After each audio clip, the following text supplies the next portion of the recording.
Ja, hallo, herzlich willkommen. Mal wieder was Neues von mir. Und zwar habe ich mal wieder ein kleines Bastelprojekt durchgeführt. Und zwar hier eine ausgediente C64-Tastatur, gekoppelt an einen Atmega und einem USB-Anschluss, der zum PC geht.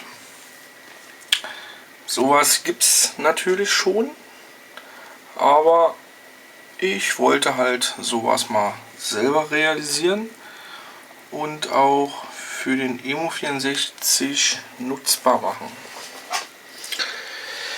Also es ist ein Adapter, der eine Verbindung von der C64-Tastatur zum PC ermöglicht.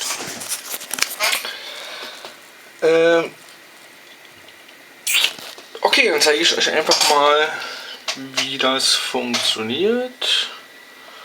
Dazu gibt es hier eine kleine Testanwendung. Die muss ich natürlich noch kompilieren.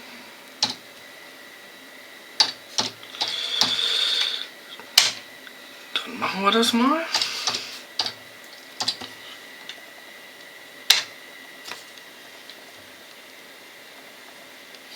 So, fertig. Und jetzt haben wir hier einen kleinen Ordner. Und da ist schon das gute Teil. Starten wir mal.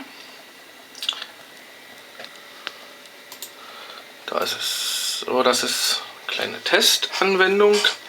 Einfach nur um zu gucken, ob das Ganze alles richtig funktioniert. Gucken wir mal.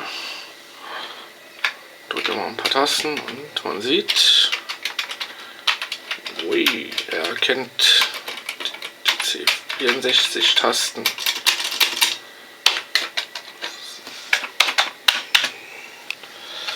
Ja, hier ist noch eine kleine LED.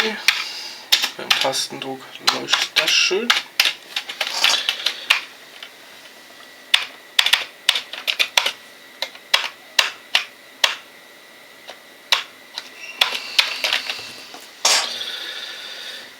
Jo, so bringt das natürlich nicht allzu viel, macht natürlich nur Sinn mit entsprechender Software, und da habe ich natürlich mein Emu64, da habe ich das schon mal eingebaut, und da starten wir doch einfach mal.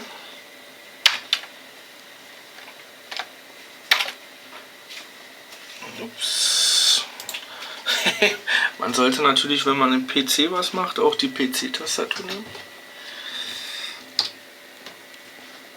So, gehen wir das doch mal ein. Starten wir doch mal Emu64 dazu. So, Emu64 erkennt automatisch, ob der Adapter eingestöpselt ist, und sperrt dann automatisch die PC-Tastatur. Darüber ist dann keine Eingabe mehr möglich, aber über die gute alte C64-Tastatur.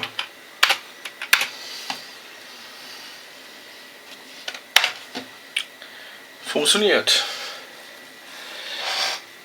Ja, das ist halt noch die Steckbrett-Variante. Firmware ist eigentlich soweit fertig.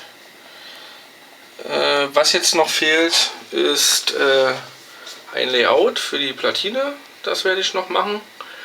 Und wenn das alles fertig ist und die Dokumentation alles fertig geschrieben ist, werde ich das auch der Öffentlichkeit zugänglich machen. Okay, das wollte ich euch nur mal zeigen. Ich wünsche euch noch einen schönen Tag und man sieht und hört sich. Bis dann.